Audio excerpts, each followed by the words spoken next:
Bonjour à toutes et à tous, on se retrouve aujourd'hui pour une nouvelle vidéo. Aujourd'hui, il s'agit encore une fois d'une vidéo de disparition très inquiétante et surtout une disparition vraiment trop peu médiatisée en France. Bien qu'elle soit relativement récente et qu'elle date d'octobre 2021, donc même pas un an. Il s'agit de la disparition de Nathalie Prince. Ce dossier est un dossier ARPD.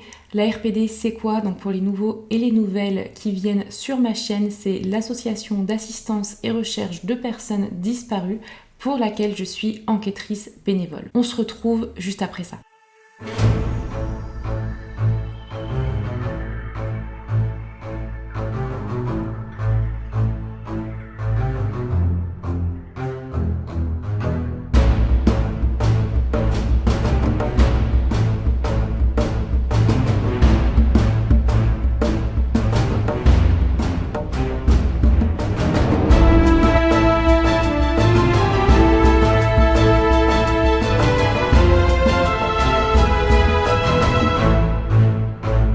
Avant toute chose, je suis malheureusement obligée de faire un disclaimer dans cette vidéo. En effet, il est important dans cette vidéo, et vous allez comprendre pourquoi, de préciser le contexte dans lequel vivait Nathalie au moment de sa disparition. Et donc, je suis obligée de parler de ses convictions quant au pass sanitaire. Donc évidemment, le but de cette vidéo n'est pas d'avoir un débat avec les pros ou les anti-vax. Entre nous, on n'en a rien à faire de votre avis là-dessus et vous en avez rien à faire du mien.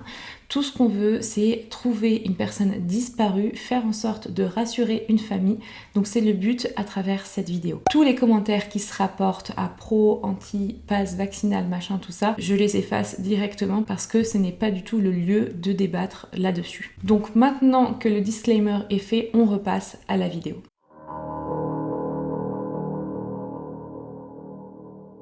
Comme je vous disais, aujourd'hui on va parler de Nathalie Prince. Nathalie Prince, au moment de sa disparition, donc en octobre 2021, avait 55 ans. Elle a eu 56 ans en juin dernier. Donc elle habite à Fréjus, c'est une ville de densité moyenne, c'est une ville du département du Var, située en Provence-Alpes-Côte d'Azur. Elle habite dans un quartier qui est vraiment tranquille, c'est un quartier qui s'appelle Bellevue et plus précisément dans une petite allée. Nathalie est une femme blonde aux yeux bleus. Elle mesure 1m60. Ça fait un petit moment qu'elle est divorcée d'avec son ex-mari. D'ailleurs, il n'y avait aucun souci d'entente avec son ex-mari. Ils s'entendaient quand même très bien dans les circonstances du divorce. Avec son ex-mari, elle a eu 3 enfants. Elle a eu sa fille Lorraine qui a aujourd'hui 27 ans et également 2 garçons. Donc Dylan qui a 28 ans et Axel qui a 24 ans. Elle s'entend vraiment très bien avec tous ses enfants et elle est même très proche d'eux. En effet, plusieurs fois par semaine et même tous les 2 jours, il y a toujours un enfant qui va lui rendre visite ou alors elle va rendre visite à un de ses enfants, elle va prendre le café, ils discutent, très bonne entente. Elle habite avec le dernier dans la maison familiale, donc avec Axel, et là aussi il y a une très bonne entente, chacun vit sa vie et puis évolue de la bonne manière dans la maison. Sinon, Nathalie a également un frère et une sœur. Son père biologique et surtout son père qui l'a élevé sont malheureusement décédés depuis un moment. Par contre, sa mère, elle, est toujours là et passe de très bons moments avec sa famille. Elle habite toujours dans une ville proche de Besançon et comme elle dit, elle vient souvent visiter sa famille dans le sud pour profiter un peu d'eux et profiter également du soleil. Côté relation amoureuse, Nathalie est en couple avec un homme depuis environ 6 ans et cet homme habite sur Cannes. Ils se voient assez rarement et presque essentiellement le week-end. Elle a plutôt un bon travail, elle travaille dans une usine d'alarme, plus précisément dans la zone industrielle de Fréjus. Elle occupe un super poste de chef d'équipe et du coup elle apprécie énormément ce travail. Sa capacité de travail était reconnue par ses collègues et en plus de ça, ça correspond vraiment à sa façon d'être parce que Nathalie c'est quelqu'un qui aime énormément aider les gens et tout faire pour aider les gens. Et quand elle était à fond dans quelque chose, elle mettait presque toute son énergie dedans. Ça pouvait être le cas pour, par exemple, aider les gens. Elle a toujours été joyeuse, pleine de vie, avec plein de centres d'intérêt et toujours bien entourée. D'ailleurs, elle aime pique-niquer, elle aime la nature, elle aime jouer à la pétanque et c'est vrai qu'elle aime énormément danser. Je peux vous montrer, on voit pas mal de vidéos où on la voit danser, seule ou accompagnée. Et c'est vrai qu'on peut voir à travers ces vidéos qu'elle paraissait plutôt joyeuse.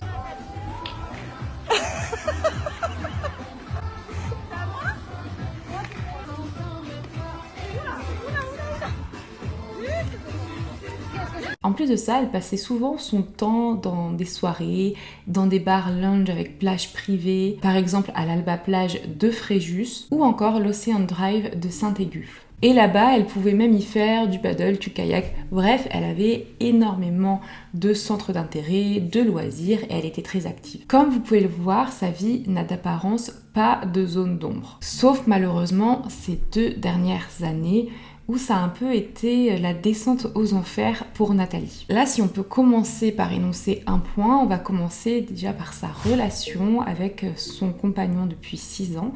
C'est une relation qui ne l'épanouissait pas et qui ne la rendait pas heureuse. En effet, cet homme, bien que très sympa avec elle et qui n'a jamais été méchant de quelque façon que ce soit, est marié depuis tout ce temps. Et bon, même s'il paraît séparé de sa femme, il est officiellement toujours marié et il n'avait pas envie de prononcer le divorce. Donc c'est vrai que pour se projeter avec ce compagnon dans l'avenir, c'est plutôt compliqué. Sa fille, Lorraine d'ailleurs, n'a jamais vraiment cherché à connaître plus cet homme parce qu'elle se rendait bien compte que cette relation ne rendait pas heureuse sa mère. Et donc en 6 ans, elle l'a rencontré que 6 fois, donc à peu près une moyenne de 1 fois par an. Ensuite, bien qu'elle soit respectée au travail, il est vrai qu'il y avait quelques petites tensions. C'est vrai que quand on manage une équipe, il y a toujours des tensions envers le manager, toujours des choses à dire. C'est vrai que ça lui pesait un peu, même si son travail était reconnu, ça lui pesait d'avoir à gérer ce type de tensions qui étaient de plus en plus fréquentes. On rajoute à ça le fait qu'on lui ait diagnostiqué un mélanome. Donc très rapidement, un mélanome c'est quoi? C'est une sorte de cancer de la peau. Donc c'est vrai que ça peut faire peur comme ça, surtout qu'à cause de ça, on a dû l'amputer d'une phalange de son gros orteil. Mais sa maladie était quand même plutôt bien traitée et en fait, elle n'était pas vraiment dans la phase critique de sa maladie, elle était même plutôt en rémission et donc tous ces résultats étaient bons concernant l'évolution de sa maladie et elle n'avait plus que des examens de contrôle à passer pour vérifier que tout allait bien. Il y a encore quelque chose qui s'ajoute à cette longue liste que je viens de vous énoncer qui s'est passé courant 2020 et qui lui a vraiment chamboulé sa vie puis surtout son état psychologique. Elle a eu un accident de voiture très impressionnant, mais heureusement toutes les personnes dans la voiture s'en sont sorties. C'est pas elle qui conduisait, elle était à l'arrière et elle rentrait de soirée où toutes les trois femmes avaient bu. Il y avait une conductrice qui était une connaissance et à la place du passager devant, c'était son ami et donc il y a eu un accident, la voiture s'est retournée et ça l'a un peu traumatisée et choquée, ce qui fait qu'à la suite de ça, elle a fait une dépression et en plus de ça, pour diverses raisons, elle n'est plus restée en contact avec les 2 autres personnes de la voiture et c'est là qu'elle s'investit à fond dans les manifestations anti-pass sanitaire. Et donc elle va travailler toute la journée et dès qu'elle finissait, elle allait manifester à fond. C'est pas simplement une manifestante de passage, c'est une des leaders du mouvement, c'est elle qui va même engendrer des fois des manifestations, les organiser. Elle va animer avec d'autres personnes des groupes Facebook qui vont dans ce sens-là. Et elle s'est tellement donné corps et âme dans ce combat pour défendre cette cause qui lui tenait énormément à cœur que finalement, elle ne faisait plus que parler de ça. C'est-à-dire que quand elle voyait sa famille, elle parlait que de ça. Et c'est vrai que ça devenait lourd, quoi qu'en pensent ses enfants par rapport à ses convictions. Il l'écoutait, il la comprenait, mais au bout d'un moment, elle parlait que de ça. Et vraiment, ce qui est ressorti, c'est ce que Lorraine m'a dit, c'est qu'elle voulait juste retrouver sa mère. Il y a eu des tensions à ce moment-là entre les enfants, peut-être même la mère et Nathalie, des tensions intrafamiliales, mais pas des grosses tensions, simplement juste la famille qui lui disait « Bon, arrête un petit peu de nous parler de ça, nous on veut retrouver notre mère, on s'en fiche un petit peu que tu nous parles à H24 de ça. » Donc c'est ça qui a engendré quelques petites tensions. Rien de grave parce qu'ils continuaient à se voir, voilà, c'était des tensions ponctuelles. Vous l'avez bien compris, au fur et à mesure que le temps avançait, vu qu'elle organisait des manifestations, qu'elle y participait, elle rencontrait évidemment énormément de personnes et énormément de nouvelles personnes. Et parmi ces nouvelles personnes, il y avait des personnes un petit peu mystiques Donc mystique, c'est-à-dire que, par exemple, elle va décrire une des personnes qu'elle vient de rencontrer comme son guide de lumière, qui apparemment lui fait comprendre qu'on lui aurait donné une mission sur Terre, et sa mission sur Terre serait d'éclairer les gens et de les aider, de leur montrer la voie. Donc c'est vrai que quand on entend ça, ça peut faire sourire. Elle commençait vraiment à s'attacher à ce type de personnes et aussi à ce type de conviction, parce qu'elle en parlait même à ses enfants. Sa fille Lorraine dit que sa mère s'est complètement perdue à cette époque-là. La mère de Nathalie également a bien senti que ça n'allait pas vraiment, que ça faisait 2 ans que sa fille n'allait pas. Moi, j'ai trouvé que ça faisait 2 ans qu'elle n'allait pas bien. Ah oui? Oui. Qu'est-ce qui s'était passé dans sa vie, Christiana? Ça fait quelques années, je vais vers mes petits-enfants, vers eux, vers ma fille, parce que je suis en retraite. Donc, quand je suis arrivée, elle m'a dit « Maman, t'arrives bien parce que je vais pas bien. Je vois tout en noir. » Donc ce qu'elle faisait, c'est qu'elle allait de plus en plus souvent dans le sud voir sa famille, passer des bons moments, essayer de remettre un sourire sur le visage de Nathalie en lui faisant penser à autre chose.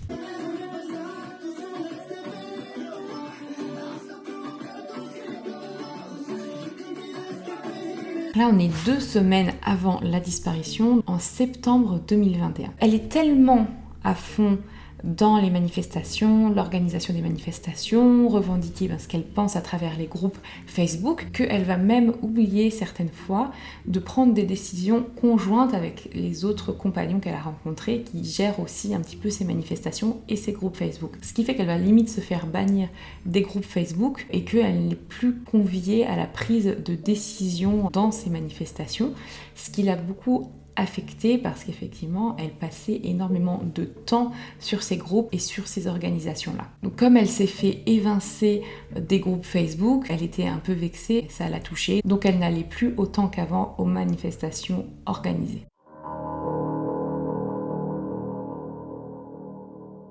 C'est donc dans ce contexte qu'on arrive au moment de la disparition de Nathalie. On est précisément le lundi 4 octobre 2021. La veille, donc le 3 octobre 2021, Nathalie est passée voir sa fille Lorraine. Elles ont échangé un petit peu sur différents sujets. Elles ont pris un café ensemble et puis rien de spécial. Même si maintenant, avec le recul, quand Lorraine elle y pense, elle pense un petit peu au fait que sa mère paraissait un peu plus fatiguée que d'habitude. Mais pour elle, à ce moment-là, en tout cas, rien d'alarmant. Le lundi 4 octobre, d'un premier abord, se profile comme un lundi normal. Elle part travailler, tout a l'air de se passer comme à l'accoutumée. On arrive au soir, le plus jeune des fils, qui s'appelle Axel, lui a décidé de sortir, il va sortir même assez tôt, et il va rentrer seulement au milieu de la nuit.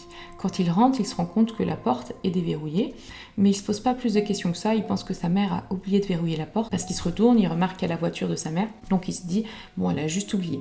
Il va dormir, il ferme derrière lui, et le lendemain, il se rend compte que sa mère n'est pas chez elle, que sa voiture est toujours là. Arrive le mardi où elle ne se rend pas au travail. Donc ses collègues de boulot appellent le téléphone de ma mère, l'appellent, elle ne répond pas. Et en fait, c'est ses amis à 17h. Parce que du coup, vu que ma mère elle était accrochée à son téléphone, c'était très rare qu'elle ne réponde pas. Qui se rendent directement au domicile de ma mère et là se trouve mon grand frère, donc Dylan. Lui et son autre frère Dylan vont trouver toutes les affaires de sa mère, c'est-à-dire son sac avec son portable, avec sa carte de crédit, ses clés de voiture, ses clés de la maison, son argent, mais ils vont également trouver une lettre manuscrite écrite par la main de leur mère, ils l'ont reconnue. Et c'est là qu'ils vont appeler Lorraine, leur sœur. Ils vont l'appeler donc ce mardi 5 octobre 2021. Je vais vous lire ce qui a été retranscrit de l'appel. Donc c'est Dylan, le plus âgé des frères, qui appelle sa sœur Lorraine. Il lui dit « Lorraine, viens vite, maman a laissé une lettre dans sa chambre, mais viens, je ne peux pas te la lire au téléphone. » Évidemment, Lorraine, elle est ultra stressée. Elle va directement au domicile de sa mère. Et là, son frère lui tend la lettre, elle la lit. C'est une lettre qui est très dénigrante. Et en fait, c'est des mots qui sont écrits pareil parce que moi, je reconnais très bien son écriture, mais en même temps, c'est un discours qu'elle n'avait pas auprès de ses amis, de sa famille. Et en fait, là, elle dit que ça a été une mauvaise mère, une mauvaise femme. Elle considère pas ça comme une lettre d'adieu, elle considère ça comme une lettre où elle se dénigre un peu, sa mère se dénigre par rapport à son rôle de femme qu'elle a pu avoir par exemple avec son ex-mari, alors qu'il n'y a pas de raison à ce qu'elle se dénigre à ce niveau-là. Et en plus, elle se dénigre aussi au niveau de son rôle de mère.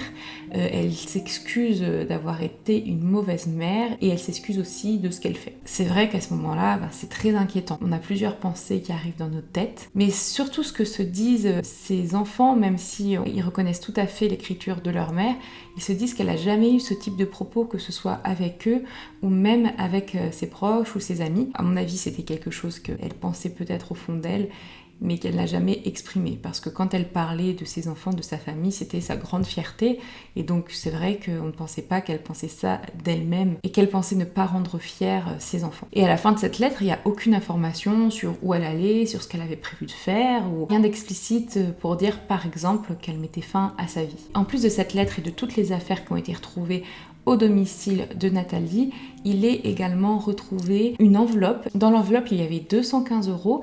C'était de l'argent qu'avait prêté Lorraine à sa mère. Elle lui avait prêté 230 € et là, elle lui avait remis 215 € dans l'enveloppe. Et en fait, dans cette enveloppe, c'était une enveloppe où il y avait écrit le nom de sa mère que Lorraine lui avait donné. Puis finalement, Nathalie avait barré le nom et avait réécrit dessus le nom de Lorraine pour lui faire comprendre qu'elle lui a redonné son argent. Ce détail de l'argent, c'est important, vous le verrez dans la partie théorie, donc restez bien là pour comprendre vraiment tous les tenants et les aboutissants de cette disparition. La famille est très inquiète, ils appellent les proches, ils appellent les amis, ils appellent le travail, et puis personne finalement n'a vu Nathalie ces dernières heures, ces derniers temps, cette journée en tout cas du mardi 5 octobre 2021, et donc évidemment la famille s'inquiète énormément.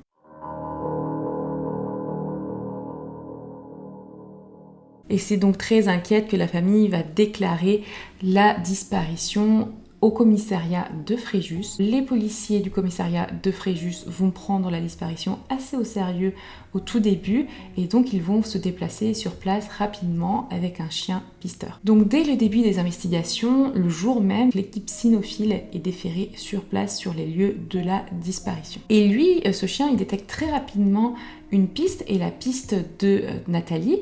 Il détecte cette piste en partant de chez Nathalie et en faisant un tour autour du pâté de maison, en passant par la lisière de la forêt. En fait, c'est vrai que le chien, quand il est arrivé devant chez ma mère, parce que moi je l'ai vu, du coup, pour le coup, il a vraiment reproduit un chemin qu'elle faisait très souvent quand elle passait des coups de téléphone, parce que moi je la voyais partir de la cuisine, en fait on le voyait, et c'est vraiment exactement le parcours qu'elle faisait quand elle était au téléphone avec son chéri ou avec quelqu'un.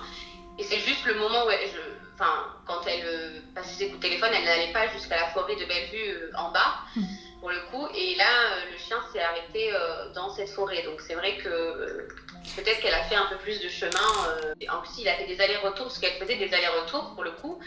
Et je suis restée quand même bouche bée parce que j'ai dit mais mon Dieu, il fait exactement ce qu'elle fait d'habitude quoi. Elle descendait parce qu'elle faisait le tour de l'école. Vous avez l'école élémentaire Aurélien. Elle était dans Bellevue, elle montait, elle faisait le tour, elle passait par cette avenue là. Là, au lieu de s'arrêter à la lisière de la forêt, le chien s'est arrêté dans la forêt, ce qui n'était pas vraiment habituel. Et donc la piste s'est stoppée net dans la forêt. Les enquêteurs ont donc opéré des recherches beaucoup plus poussées au niveau de l'endroit où le premier chien avait flairé la piste dans la forêt. Ils ont d'ailleurs amené un deuxième chien pour faire des recherches avec un flair un peu plus développé que le premier. Et ils sont vraiment restés plusieurs jours sur place pour essayer de voir s'il y avait des indices quant à la disparition de Nathalie. Malheureusement, ça ne va rien donner. Il y a également un petit lac à côté du quartier dans lequel habite Nathalie, mais ce petit lac va être sondé et ça ne va rien donner également. La police a saisi plusieurs éléments, dont évidemment la lettre que Nathalie a laissée à ses enfants,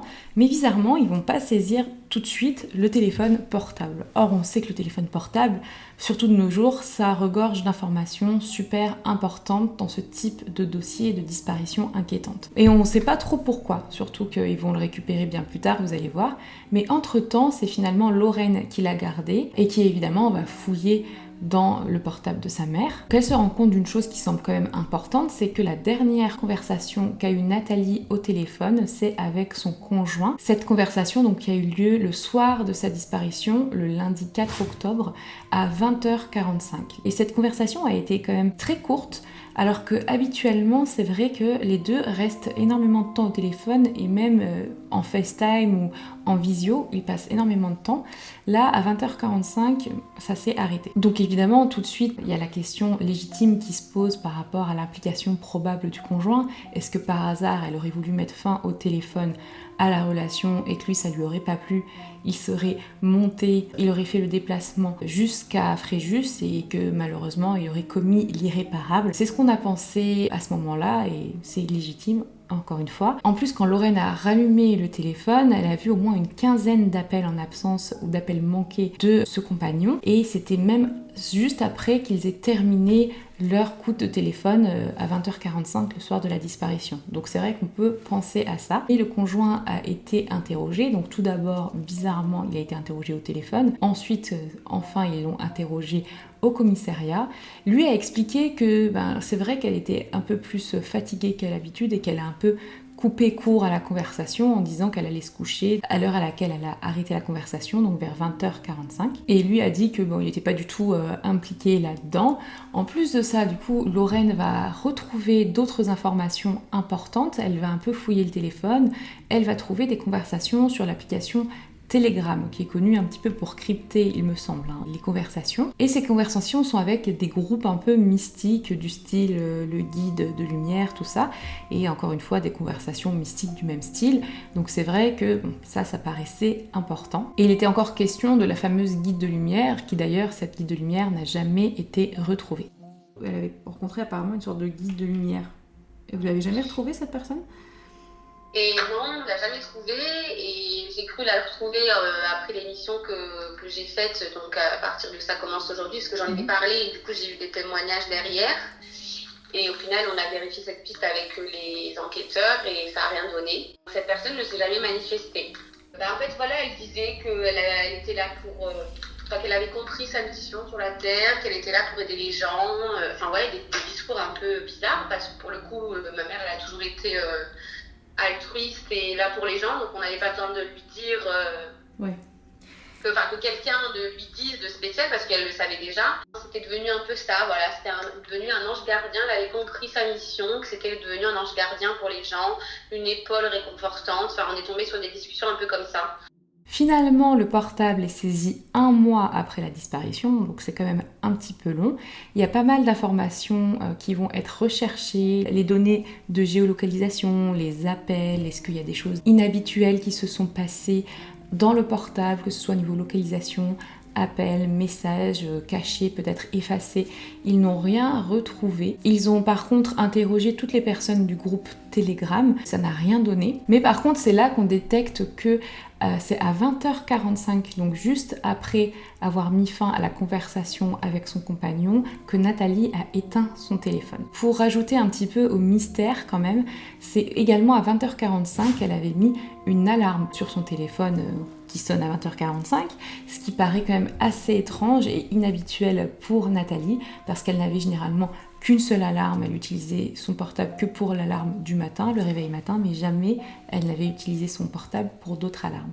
Donc c'est vrai qu'on se dit, qu'est-ce qui s'est passé à 20h45 ? Est-ce qu'elle avait quelque chose de prévu ? Le lundi, donc une semaine après sa disparition, à 20h45, c'est le soir où son téléphone, elle passe son dernier appel avec son compagnon qui dure 2 minutes alors que d'habitude ils restent longtemps au téléphone ensemble. Elle écoute très rapidement la conversation. Et bien il y a une alarme qui a sonné à 20h45. Et en plus elle a arrêté la conversation à 20h45. Comme si par exemple elle se disait j'ai rendez-vous à 20h45, je laisse toutes mes affaires donc je suis obligée de mettre d'accord. Exactement. C'est pour ça qu'on définit l'heure et le jour de la disparition de Nathalie au lundi 4 octobre 2021 à 20h45. Même si l'enquête officielle commence un petit peu à stagner, la famille, elle, ne lâche rien. Ils vont faire des avis de disparition, ils vont eux-mêmes organiser des battues autour, dans la forêt, dans la zone boisée, autour de la zone de disparition de Nathalie. Ils vont alerter les médias, faire des apparitions dans les médias, dans les journaux, pour faire en sorte de faire connaître cette disparition, le visage de Nathalie et également essayer de récolter des témoignages, en tout cas le plus de témoignages possible. La famille a également organisé des marches blanches qui ont été faites dans Fréjus. Ils ont été à chaque fois accompagnés de plusieurs centaines de personnes, mais encore une fois malheureusement ça n'a rien donné. Aujourd'hui, on est presque 1 an après la disparition de Nathalie et on n'a toujours aucune nouvelle, aucune piste de Nathalie. Elle reste non retrouvée à ce jour. Pour ce qui est du côté de la justice, malheureusement, elle prend quand même pas mal son temps. Il y a une instruction pour disparition inquiétante qui a été ouverte assez rapidement. Et le dossier qui pourtant, je trouve au départ, a été pris au sérieux puisque dès le début, il y a eu des recherches qui ont été faites. Malheureusement, il va stagner très rapidement. Et en plus de ça, les proches déplorent quand même un peu un manque de communication et d'humanité du premier chargé de l'enquête. Heureusement, le chargé de l'enquête a été changé et remplacé par quelqu'un qui est plus à l'écoute et un peu plus humain. Donc, du coup, on a continué, nous, un petit peu tout seul à faire des recherches, à continuer à mettre des affiches, à un petit peu s'éloigner. Au niveau de la police, eux, à part vérifier le téléphone, des choses comme ça, ils ne sont pas retournés sur le terrain depuis, je pense, de nombreux mois. Ils n'ont pas fait de battues ? Ah non, moi je leur ai dit, moi je vais organiser des battues, ça n'a pas freiné votre travail, tout ça. Ils m'ont dit, ah non, faites comme vous voulez. Il n'y a rien d'autre qui a été fait d'officiel. Après moi, on ne m'a pas tenu au courant, j'ai demandé, rien ne m'a été dit. En fait, au début, on avait un enquêteur qui n'était pas du tout, qui était plus dans la... Enfin, vous voyez, il nous faisait des blagues, nous on était tous... au plus mal, et il venait avec son équipe sur place et puis presque il se faisait des blagues devant nous, enfin c'était vraiment pas pris au sérieux. Et nous derrière, on a entendu leurs blagues. En fait il y a eu un manque d'empathie même vous voyez, de tout, d'humain, d'humanité, vraiment. Parallèlement à ça, l'association ARPD a été contactée très rapidement après la disparition de Nathalie. Elle a été contactée par Lorraine, donc la fille de Nathalie, et le dossier a été pris en charge le 18 octobre 2021. C'est Monsieur Serret qui est l'enquêteur, on va dire, en charge principalement de ce dossier, mais il est accompagné de 3 autres enquêteurs qui l'assistent. En fait, on se sent complètement seul et on se dit, on a beau faire 10 lettres, moi j'ai dû écrire plus d'une trentaine de lettres à différents organismes, et en fait on n'a pas de réponse. Et c'est pour ça que c'est vrai qu'avec Monsieur Serret, ça m'a beaucoup aidé parce que c'est un peu le seul interlocuteur qui m'a pas lâché depuis le début pour le coup. Et dès que j'avais une question, quelque chose, je sais qu'il allait me répondre et qu'il allait me conseiller. Quand j'ai un doute, quand j'ai une question, c'est vraiment des fois plus que quand mon avocat n'était pas là. C'est vrai que c'était Monsieur Serret que j'appelais.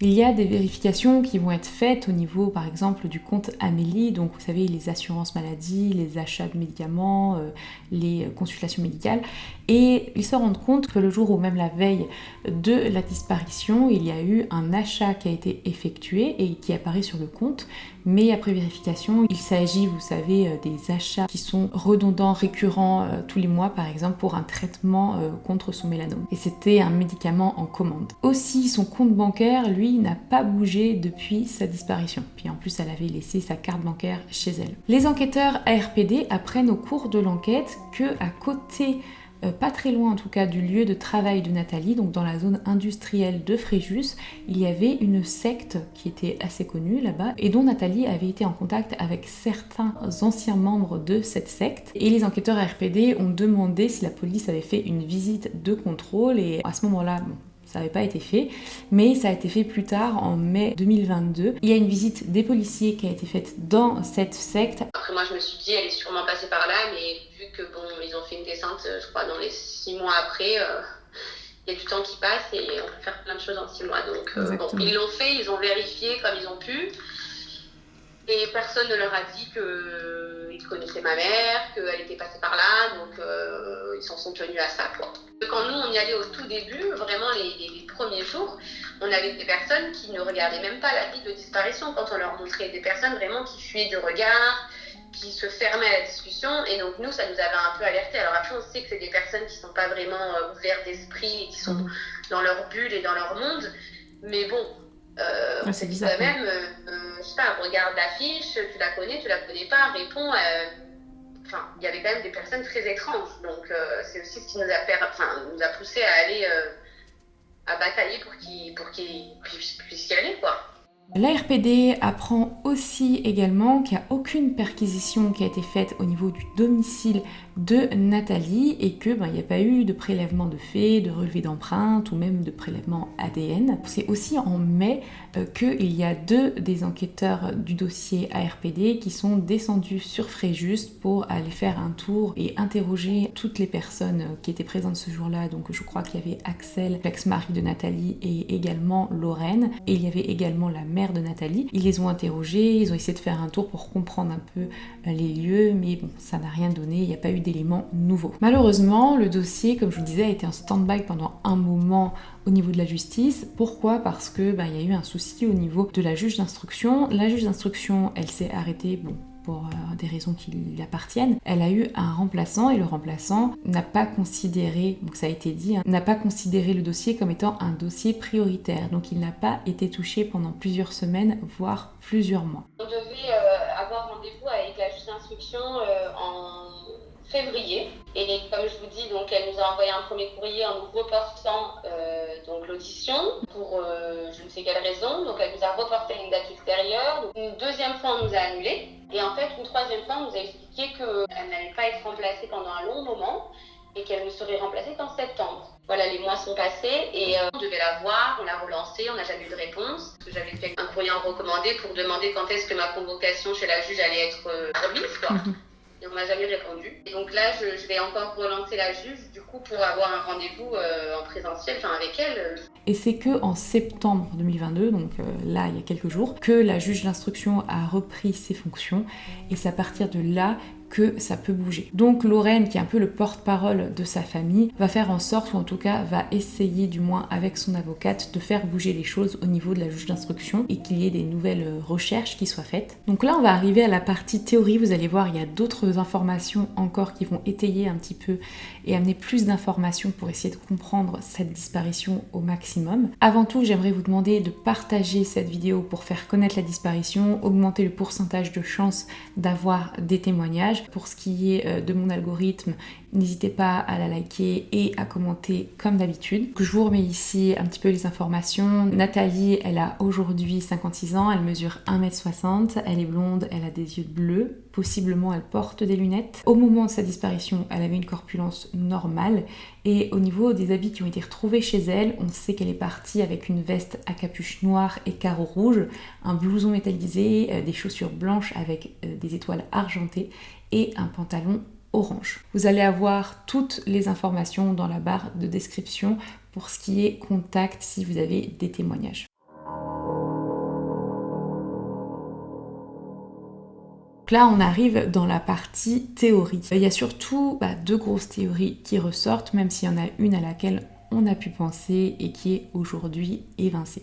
Le problème dans cette disparition, c'est que malheureusement, on n'a pas pu fermer une ou une autre théorie parce qu'il nous manque quand même des indices. À part une théorie qu'on a pu vraiment mettre de côté, c'est la théorie de l'implication d'approche et on pense à son compagnon parce qu'il l'a appelé plusieurs fois, parce que en plus il y avait une conversation inhabituellement courte. Évidemment, la police a fait des recherches à ce niveau-là et ils ont géolocalisé son portable, donc le soir de la disparition, après l'appel qu'ils ont eu à 20h45, le compagnon était bien à Cannes au niveau de son domicile, son portable borné, et puis on peut assurer aussi que sa voiture n'a pas bougé. Donc effectivement, à ce niveau-là, il a été blanchi. Ce qui paraît vraiment très probable par rapport aux éléments que je vous ai donnés, puis surtout cette lettre, c'est qu'effectivement, elle est partie d'un premier abord de manière volontaire de chez elle. Mais dans quel but, là, on peut vraiment se poser la question. Est-ce qu'elle est partie pour changer de vie ou est-ce qu'elle est partie pour mettre fin à ses jours ?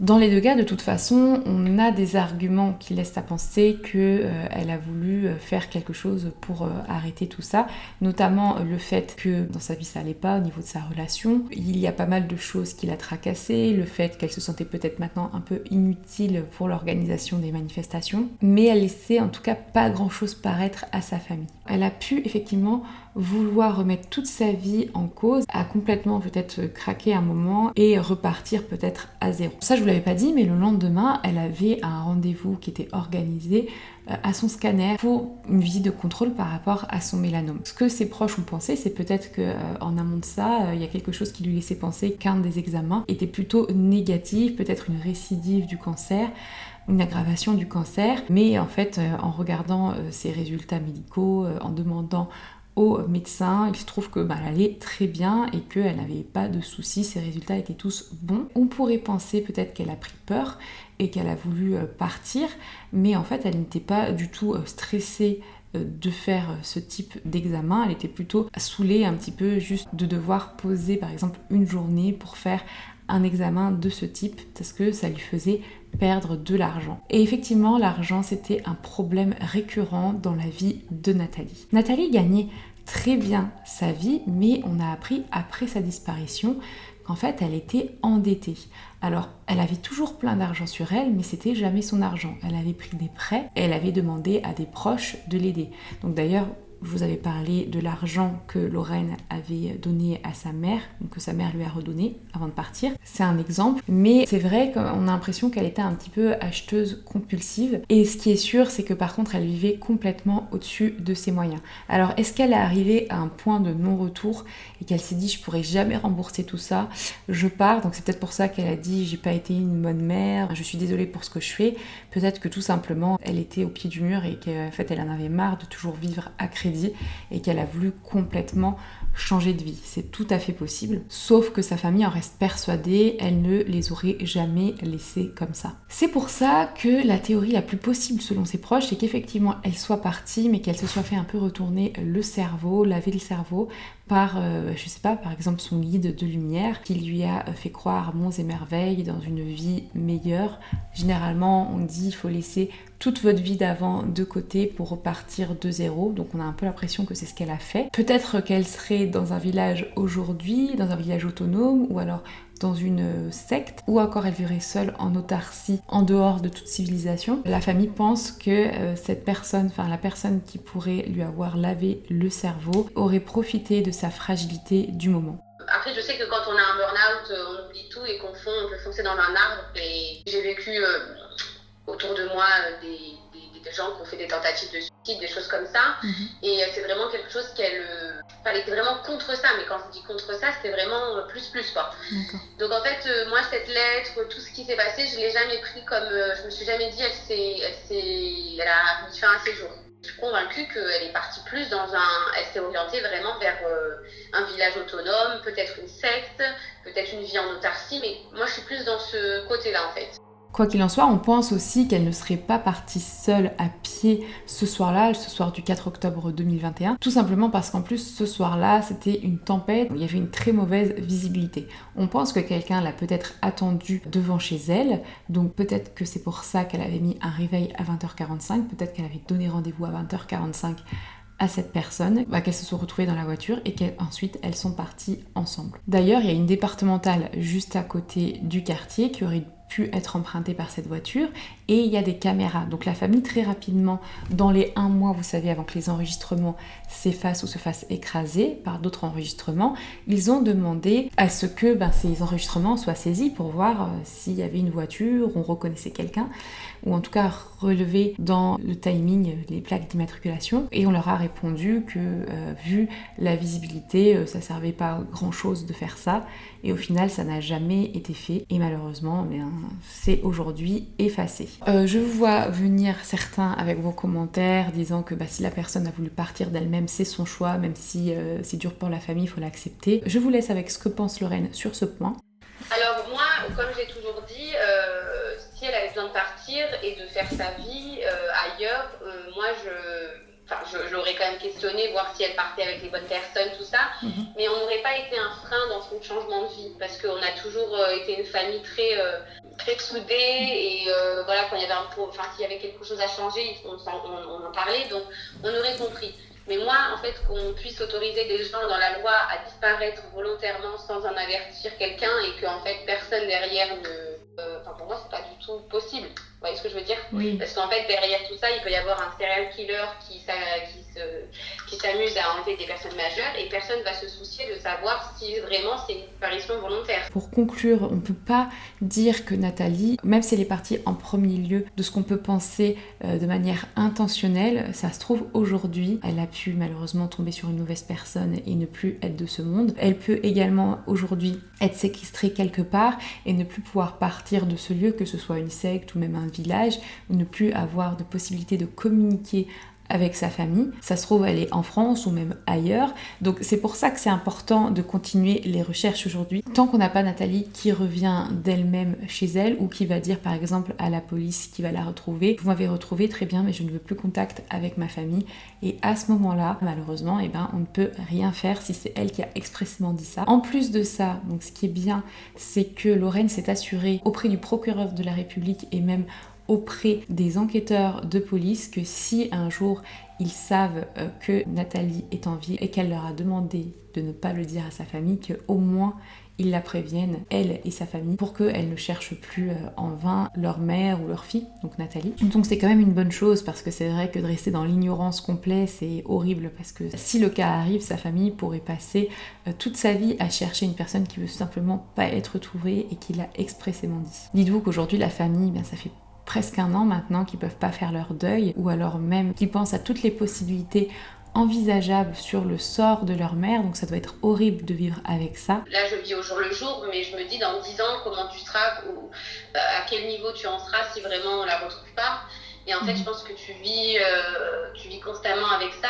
Et j'ai toujours dit la disparition c'est pire que la mort, parce que la mort c'est horrible, mais on fait notre deuil. Ce qui est bien, c'est que le père des 3 enfants, qui s'entendait quand même bien malgré le divorce avec Nathalie, est revenu habiter donc dans la maison de Nathalie, qui était son ancienne maison, avec le petit frère Axel, pour aussi se rapprocher de ses enfants et soutenir ses enfants dans cette épreuve. Lorraine, elle, tient le coup grâce à son travail. Voilà, elle se plonge un peu dans son travail, même si évidemment elle pense à cette histoire, à sa mère tous les jours. Et comme je vous disais tout à l'heure, elle ne va rien lâcher, et maintenant que la juge d'instruction est revenue, elle va faire en sorte de faire bouger les choses au niveau de la justice. De toute façon, ce qu'on espère pour cette famille, c'est un dénouement le plus positif possible, et enfin qu'ils trouvent la paix.